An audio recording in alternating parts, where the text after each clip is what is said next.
నాలోని ప్రేమ జ్యోతిని వెలుంగనీయుమా,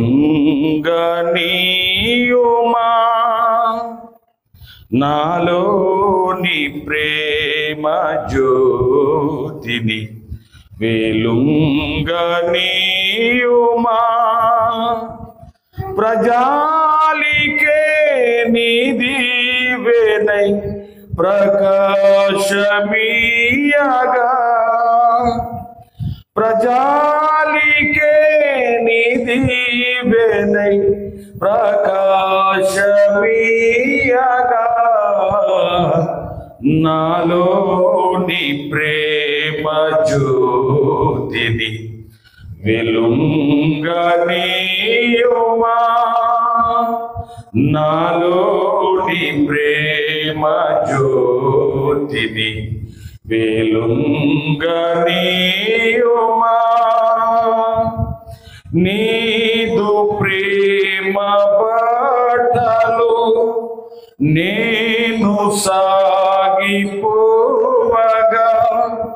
జీవనాదు పదములే నేను చూచి సాగగా, నీదు ప్రేమ బాటలో నేను సాగిపోవగా, జీవనాదు పదములే నేను చూచి సాగగా, నాదు కండ్లు తేటగా ఆదరింపు చూడగా, నాదు కండ్లు తేటగా ఆదరింపు చూడగా, ఆదరింపు చూడగా, నాలోని ప్రేమ జ్యోతిని వెలుంగనీయుమా, నాలోని ప్రేమ జ్యోతిని వెలుంగనీయుమా, జీవయాత్ర చాలగా నేను కన్ను మూయగా, సావులేని చోటికే నీవు ఉంచు నీడకే, జీవయాత్ర చాలగా నేను కన్ను మూయగా,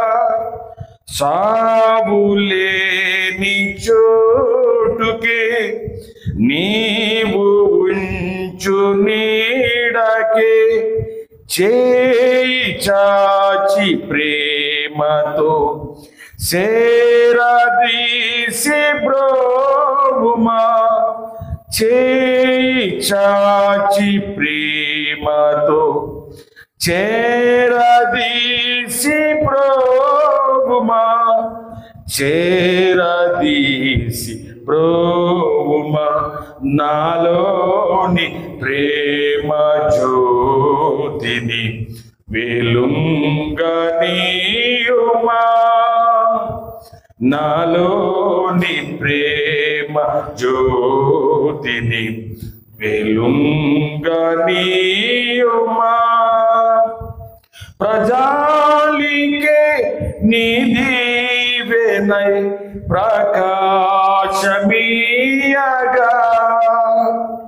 ప్రజానికే నీ దీవెనై ప్రకాశమీయగా,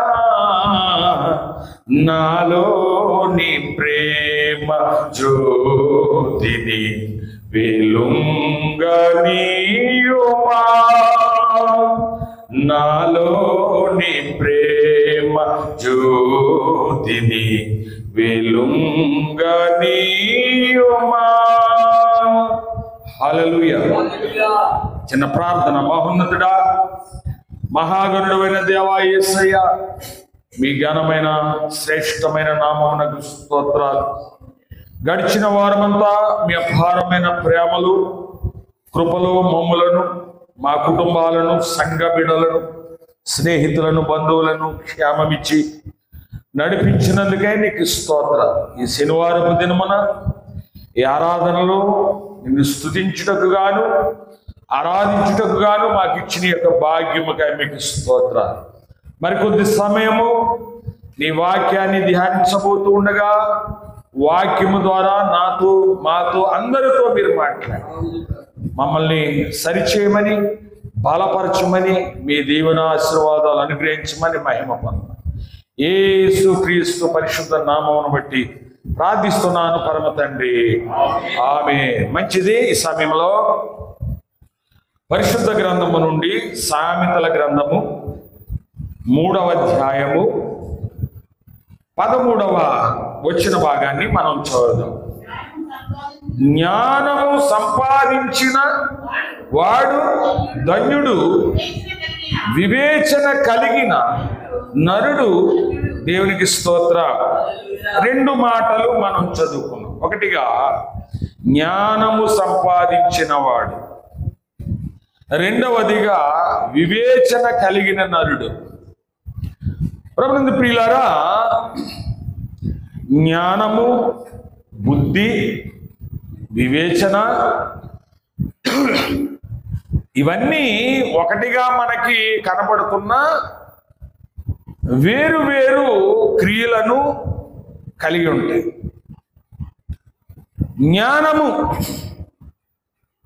జ్ఞానం అనేది చాలా విలువైనది.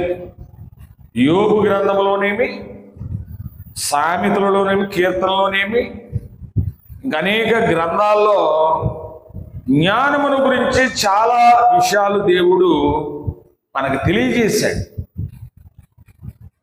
ఆయన అంటాడు, నా కుమారుడా జ్ఞానము సంపాదించుకొనుము.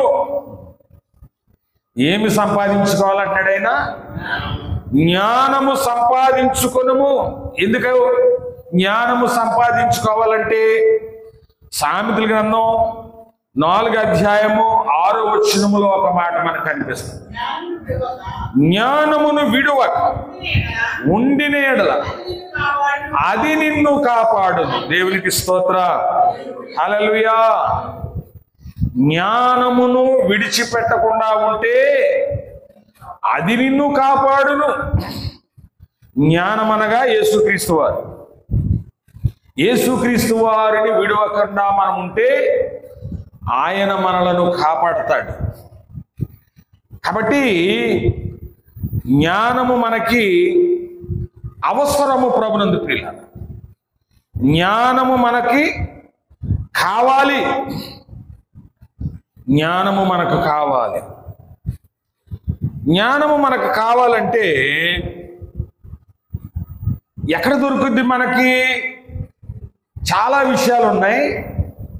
కానీ సామెతల్లో 13, సామెతల గ్రంథం 13వ అధ్యాయము 20వ వచనములో ఉన్నటువంటి ఒక మాటను మనం చదువుదాం. జ్ఞానుల సహవాసము చేయువాడు జ్ఞానము గలవాడగును. దేవునికి స్తోత్రం. జ్ఞానము ఎలా వస్తుందంటే జ్ఞానుల సహవాసము చేయాలంట. జ్ఞానులతో సహవాసము చేస్తే మనము జ్ఞానము గలవారం అవుతాం. అనేక సార్లు ఈ మాటకి ఒక ఉదాహరణ చెప్తూ ఉంటాను నేను. ఏమిటి అంటే, మంచి గంధపు చెట్టు చుట్టూ ఉన్న వేరితర ఏ చెట్టు అయినా సరే మంచి గంధపు వాసనే వస్తుందంట. ఎందుకంటే దాని సువాసనలో, దాని పరిధిలో ఇవి పెరిగినాయి కాబట్టి దానికి ఉన్నటువంటి ఆ మంచి వీటికి ప్రాప్తించింది. అలాగే జ్ఞానులతో మనము సహవాసం చేసినప్పుడు జ్ఞానము గలవారం అవుతాం. ఓకే, జ్ఞానుల సహవాసం మనకు లభించాలంటే ఇంకొక మాట ఉంది. ఏమిటో తెలుసా అండి? అదే సామెతల గ్రంథం 15వ అధ్యాయం 31 వచ్చింది. సామెతల గ్రంథం 15వ అధ్యాయము 31వ వచ్చిన భాగం. జీవార్థమైన ఉపదేశమును అంగీకరించువారి జ్ఞానుల సహవాసము, దేవునికి స్తోత్ర, హల్లెలూయా. జ్ఞానుల సహవాసం ఇట్టే దొరికేదు, ఈజీగా దొరికేదు.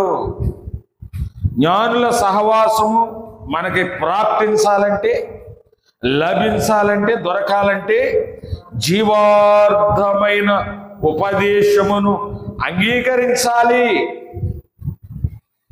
లేదు నేను ఈ నర్సరీ, యూకేజీ, ఎల్కేజీ ఇవేమి చదవకుండా డైరెక్ట్గా 10th వెళ్ళిపోతానంటే కుదరదు.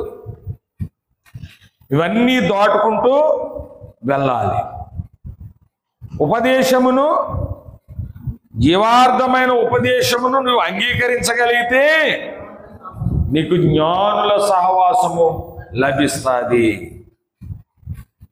జ్ఞానుల సహవాసము చేయవాడు జ్ఞానము గలవాడు అని దేవుని వాక్యం సెలవిస్తున్నాడు.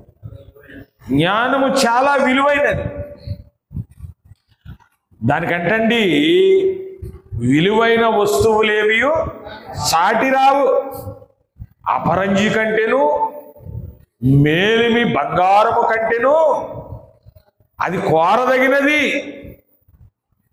ప్రభునందు ప్రియులారా, జ్ఞానముతో దేనిని మనము సాటి చేయలేమండి. జ్ఞానము గలవారు దేవుణ్ణి ఏమడుగుతారంటే, మరి జ్ఞానము గలవారు జ్ఞానం అడగటం ఏంటంటే, సహజంగా ఈ లోక జ్ఞానం అందరికీ ఉంది, కానీ పరసంబంధమైన జ్ఞానం కావాలి. అది యాకోబు 1:5 అంటాడు, మీలో ఎవరికైనను జ్ఞానము కుదువై ఉన్న యెడల అతడు దేవునిని అడగవలె, అప్పుడు ఆయన అది వానికి అనుగ్రహించును. ఆయన ఎవరిని గద్దించక అందరికీ ధారాళముగా దయచేవాడు. దేవునికి స్తోత్ర. దేవుణ్ణి అడగాలంటే మనం, నాకున్న జ్ఞానం సరిపోతలేంటి కాదు. మనకున్న జ్ఞానము అదే యాకోబు పత్రికలు అంటాడు, ప్రకృతి సంబంధమైనది దయ్యముల జ్ఞానం వంటిది ఉన్నది. ఎలా మోసం చేయాలో తెలుసు, ఎలా సంపాదించుకోవాలో తెలుసు. కానీ దేవుని జ్ఞానములోనంట, పైనుండి వచ్చే జ్ఞానములోనంట చాలా సుగుణాలు ఉన్నాయి. మొదట పవిత్రమైనది, తరువాత చాలా విషయాలు పక్క అధ్యాయంలో మనం చూడగలం. జ్ఞానములో చాలా విషయాలు ఇమిడి ఉన్నాయి. అందుకని సొలొమోను మహారాజు దేవుణ్ణి ఒక వరము అడగవలసి వచ్చినప్పుడు, దేవుడు అతనికి అవకాశం ఇచ్చినప్పుడు, అతడు మరి ఈ విశాల దేశమును తనిఖీ చేయుటకైనను, ఈ జనులను లెక్కించుటకైనను నాకు జ్ఞానము చాలదు, జ్ఞానము దయచే ప్రభు అని అడిగాడు. సొలొమోను అంతటి జ్ఞానే దేన్ని అడిగాడండి? జ్ఞానం అని అడిగాడు. అప్పుడు దేవుడు అన్నాడు, దేవుడు ఏమన్నాడంటే, ఐశ్వర్యమునైనను ఘనతనైనను నీ శత్రువుల ప్రాణమునైనను అడుగక. అంటే ప్రతి ఒక్కరూ అడిగేది ఏంటి దేవుణ్ణి? ఐశ్వర్యమును, ఘనమును, శత్రువుల ప్రాణమును అడుగుతా ఉంటారండి అందరూ. కానీ ఇది అడుగుతావు అనుకున్నాను నేను. అడుగక జ్ఞానం ఇమ్మని నీవు అడిగావు, నాకు అనుకూలమైంది. కానీ జ్ఞానం ఒకటే సరిపోదు, జ్ఞానముతో పాటు ఐశ్వర్యమును, ఘనతను నీకు ఇచ్చుచున్నాను. దేవునికి స్తోత్ర. ఎందుకంటే ఎవరు తీయొద్దు కానీ ప్రసంగి 9లో ఉంటుంది, భేదవారి జ్ఞానము తృణీకరింపబడును. జ్ఞానం ఒకటి ఉంటే సరిపోదు, జ్ఞానముతో పాటు ఐశ్వర్యము కూడా ఉండాలి. అందుకే సొలొమోను కంటే గొప్పవాడినని యేసుప్రభు వారు చెప్పిన ఆయన జ్ఞానమును తృణీకరించారు. సొలొమోను జ్ఞానమును కొనియాడారు. కారణం ఏంటంటే సొలొమోను దగ్గర జ్ఞానముతో పాటు ఐశ్వర్యము, ఘనత ఇవన్నీ కూడా ఉన్నాయి. కాబట్టి ప్రభునందు ప్రియులారా, మనం చదువుకున్నటువంటి మూల వాక్యములో జ్ఞానము సంపాదించిన వాడు ధన్యుడు. జ్ఞానము సంపాదించిన వాడు ధన్యుడు. ఎందుకంటే సామెతలు 4:6 చదివాము, అది నిన్ను కాపాడును, జ్ఞానమే నిన్ను కాపాడును. రెండవ మాట, వివేచన కలిగిన నరుడు ధన్యుడు. జ్ఞానము వేరు, వివేచన వేరు. ప్రభునందు ప్రియులారా, కొరింథీ పత్రికలో కొత్త నిబంధనలో 9 వరాల్లో వివేచన వరము ఒకటిగా మనకు కనిపిస్తుంది. వివేచన అంటే మనము చేసే పనిని మనము గుర్తించగలగడం, గురుడితనంగా కాకుండా. ఎదుటివారి మాటల్లో ఎంత నిజము, ఎంత అబద్ధము దానిని గ్రహించడమే వివేచన. వివేచన అనేది చాలా అవసరము ప్రభునందు ప్రియులారా. దాని యొక్క ఉపయోగాలు చాలా ఉన్నాయి. ఒక ఉపయోగం మనం చూద్దాం. చూడండి, సామెతల గ్రంథం 2వ అధ్యాయము 11వ వచ్చిన భాగాన్ని మనం చదువుదాం. బుద్ధి నిన్ను కాపాడు, వివేచన నీకు కావలి కాయును. దేవునికి స్తోత్ర. వివేచనను మనము కలిగి ఉంటే, వివేచన చేసే పని ఏంటంటే మనకి కాపలా కాస్తుందంట. మనకి ఒక ప్రొటెక్షన్, ఒక సెక్యూరిటీ.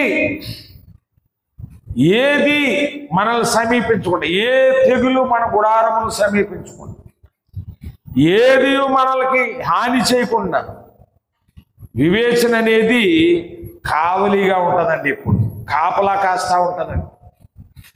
అందుకే వివేచన గల నరుడు ధన్యుడు అన్నాడు ఆయన. వివేచన, జ్ఞానము, బుద్ధి చాలా ఉన్నాయి ప్రభునందు ప్రియులారా. వీటన్నిటినీ కూడా మనము కలిగి ఉండాలి. వీటన్నిటినీ మనము సంపాదించుకోవాలి. నీకు కలిగినదంతయు అమ్మి బుద్ధి సంపాదించుకోనమని దేవుని వాక్యంలో సెలవిస్తూ ఉన్నాడు. నెబుకద్నెజరు ఎందుకు అడవులు పాలైపోడు? బుద్ధి లోపించింది అతనిలో. నా బుద్ధి మరలా నాకు తిరిగి వచ్చినప్పుడు, నేను ఆకాశం వైపు కన్నులెత్తి సర్వోన్నతుడైన దేవునికి నేను ప్రార్థించినప్పుడు నా బుద్ధి మరలా నాకు తిరిగి నేను మానవ బుద్ధి గలవాడనై అంటాడు. అంటే అంతకుముందు పశుప్రాయుడిగా ఉన్నాడు, మానవ బుద్ధిని కలిగి ఉన్నాడు. బుద్ధి వివేకములు అంటూ ఉంటాడే. పత్రికలో అంటాడు, స్వస్థ బుద్ధి గలవారై. బుద్ధికి ఎక్కడ పట్టిందంటే రోగము, తెగులు ఎక్కడ పట్టింది? బుద్ధికి పట్టింది. బాగానే ఉన్నాం మనం, కానీ మన బుద్ధికి స్వస్థత లేదు. కాబట్టి ఆయన అంటాడు, స్వస్థ బుద్ధి గలవారై. బుద్ధికి ఆరోగ్యము కలిగించుకోవాలి అని ఆయన చెప్తూ ఉంటాడు. కాబట్టి వివేచన, 1-2 ఉదాహరణలు చెప్తాను నేను. వివేచన అంటే ఏంటి? ఫర్ ఎగ్జాంపుల్, మా పిల్లల్ని, అరే నేను బయటికి వెళ్ళాలి, బండి తెచ్చి అక్కడ పెట్టండి అన్నాను అనుకోండి. బండి తాళం తీసి అక్కడ పెట్టి వాళ్ళ పని వాళ్ళు చేసుకుంటారు. అదే వివేచన ఉందనుకోండి, ఈయన బయటికి వెళ్తున్నాను అంటున్నాడు కదా, అరే బండికి డస్ట్ పట్టింది, సీట్కి డస్ట్ పట్టింది, బాగోలేదని మనం చెప్పకుండానే ఒక టవలో ఏదో పట్టుకొచ్చి శుభ్రంగా తుడిస్తే అది వివేచన. మనం చెప్పిన పని చేయడం జ్ఞానం, చెప్పకుండా వాళ్ళు కలిగి చేయటము అది వివేచన. చాలా మందికి వివేచన ఉండదు, యోచింపరు అని దేవుని యొక్క వాక్యము సెలవిస్తూ ఉంది. చాలా మంది అంటండి యోచింపరంట.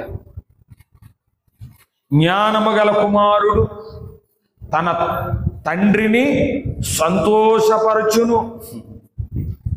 తల్లిదండ్రులను సంతోషపెట్టడానికి కూడా జ్ఞానం అనేది మనకి అవసరము. జ్ఞానమంట 7 స్తంభముల మీద ఒక కట్టడం వలె కట్టుకుందంట. దానిని పునాదిని స్థిరపరుచుకుందంట, బలపరుచుకుందంట. జ్ఞానము గల స్త్రీ ఇల్లు కట్టును, 3 రాళ్ళు తన చేతులతో ఉన్న ఇంటిని పిరికివేయును అని దేవుని యొక్క వాక్యం సెలవిస్తుంది. కాబట్టి జ్ఞానం అనేది, ఈ వివేచన అనే వాటికి చాలా విలువ ఉంది. వీటిని మనము సంపాదించుకోవాలి అని దేవుని వాక్యం చదివిస్తూ ఉంది. వీటిని మనము కలిగి ఉండాలి అని దేవుని వాక్యము సెలవిస్తూ ఉంది. జ్ఞానము సంపాదించిన వాడు ధన్యుడు, వివేచన కలిగిన నరుడు ధన్యుడు. కాబట్టి ప్రభునందు ప్రియులారా, ఈ జ్ఞానము కొరకు, వివేచన కొరకు మనము దేవుణ్ణి అడగాలి. అంటే మనకు లేదా అని మీరు అనుకోవచ్చు, మనకున్నా సరిపోదు. మనకున్న ఆ జ్ఞానము సరిపోదు. సొలొమోను అంతటి వాడే ఇంకా జ్ఞానాన్ని అభివృద్ధి చేసుకోవడానికి జ్ఞానాన్ని కోరుకున్నాడు. కాబట్టి హోషేయ అంటాడు, జ్ఞానము లేకయే నా జనులు చెరపట్టుకొని పోబడుచున్నారు. దేవుని ప్రజలంట చెరలోకి వెళ్ళిపోతున్నారంట. కారణం ఏంటంటున్నాడు? జ్ఞానము లేకయే. జ్ఞానము నుంటే నా ప్రజలు చెరలోనికి వెళ్ళరు, అనేకమైన వాటికి బానిసలవరు. జ్ఞానము లేదు. కాబట్టి నా కుమారుడా, జ్ఞానము సంపాదించుకొనుము. మంచిది. ఈ సాయంకాలపు వేళ జ్ఞానము కొరకు, వివేచన కొరకు మనం ప్రార్థిద్దాం. దేవుడి మాటలు మన వెనుకడిలో బలపరచునుగాక. ఆమేన్.